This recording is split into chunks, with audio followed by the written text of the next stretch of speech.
नमस्कार, जय हिंद सभी कैंडिडेट्स जो भी तैयारी कर रहे हैं बीएससी फर्स्ट ईयर के स्टूडेंट हैं और जिनका भी एग्ज़ाम अब आने वाला है, उनके लिए बीएससी फर्स्ट ईयर की जो फिजिक्स का फर्स्ट पेपर है, बीएससी फर्स्ट ईयर फिजिक्स का जो फर्स्ट पेपर है आपका, ठीक है? उसके लिए कुछ मोस्ट इम्पोर्टेंट क्वेश्चंस हम लेकर आए हैं।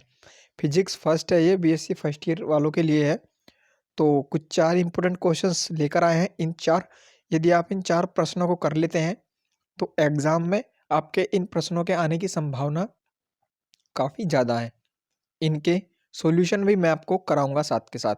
पहला प्रश्न है निर्देश तंत्र से आप क्या समझते हो?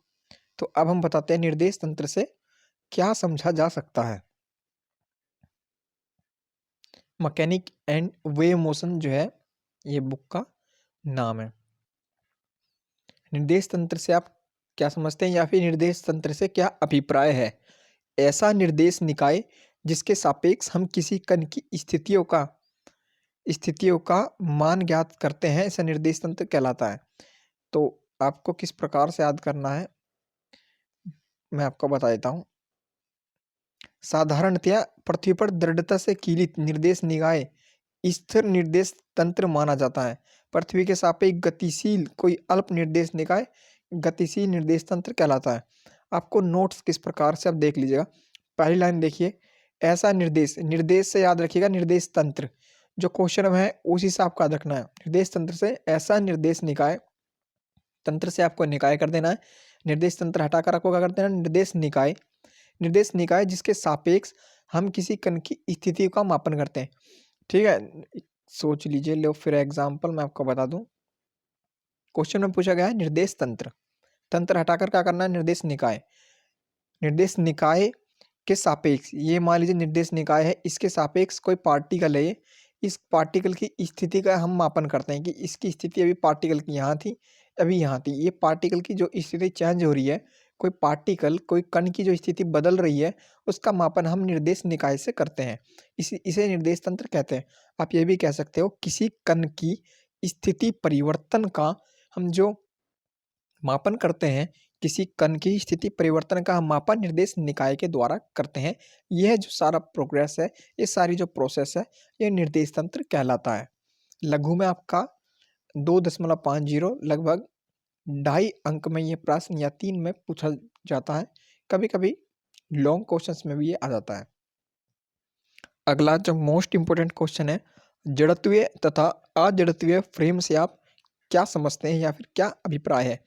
जड़त्वीय फ्रेम वे फ्रेम जिसमें न्यूटन की गति विषयक नियमों का पालन होता है, जड़त्वीय फ्रेम कहलाते हैं। समझिए, न्यूटन के गति के जो 3 नियम हैं, उन जो नियम को जो फॉलो करता है कोई फ्रेम, तो वह जड़त्वीय फ्रेम है। यदि कोई न्यूटन्स लॉ को फॉलो करता है, तो वह क्या है, जड़त्वीय फ्रेम है। इस प्रकार के फ्रेम के सापेक्ष एक अत्वरित पिंड अत्वरित ही रहता है। जड़त्वीय फ्रेम में कोई त्वरण, वेग परिवर्तन की दर को क्या कहते हैं, त्वरण। तो जिससे वो वेग से वह त्वरित हो रहा है, तो वह त्वरित ही रहेगा। पर जो अत्वरित है, तो वह अत्वरित ही रहेगा अजड़त्वीय फ्रेम में। कोई कण अगर कोई निश्चित रेखा में जो गतिशील है, तो वह निश्चित रेखा में गतिशील रहेगा, यानी कि नो चेंज, आपकी बिल्कुल भी स्थिति में कोई परिवर्तन नहीं आएगा किसी कण की। अगर अत्वरित है तो अत्वरित, कोई निश्चित रेखा में गतिशील है तो गतिशील। और अजड़त्वीय फ्रेम क्या है, जो न्यूटन की गति को फॉलो करता है, उनके नियमों का पालन करता है, वो क्या है, आपका जड़त्वीय फ्रेम कहलाता है।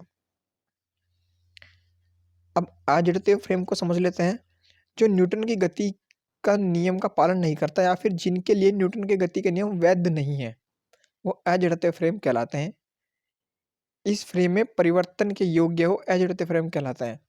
इसमें जो निर्देश तंत्र, ऊपर जो निर्देश तंत्र बताया था, निर्देश तंत्र किसे कहते हैं, जब कण अपनी स्थिति का परिवर्तन करता है, तो उन कण की स्थिति को मापने के लिए पार्टिकल में जो चेंजेस हो रहे हैं उसकी स्थिति में, उस पार्टिकल की स्थिति को मापने के लिए हम निर्देश निकाय का यूज करते हैं। उस पूरे प्रोसेस को निर्देश तंत्र कहते हैं। तो निर्देश तंत्र जो है अजड़त्वीय फ्रेम में होता है, जड़त्वीय फ्रेम में निर्देश तंत्र नहीं होता। कल्पित बल क्या होते हैं? कल्पित बल देख लीजिए, लघु में यह प्रश्न पूछा हुआ है, पिछले प्रीवियस ईयर के इंपॉर्टेंट है ये, बीएससी फर्स्ट ईयर। आपको इसकी पीडीएफ भी प्रोवाइड करा दूंगा, टेलीग्राम को आप डाउनलोड कीजिए और टेलीग्राम पर आप लिख दीजिए अजय महेंद्रा, जो कि चैनल का नाम है।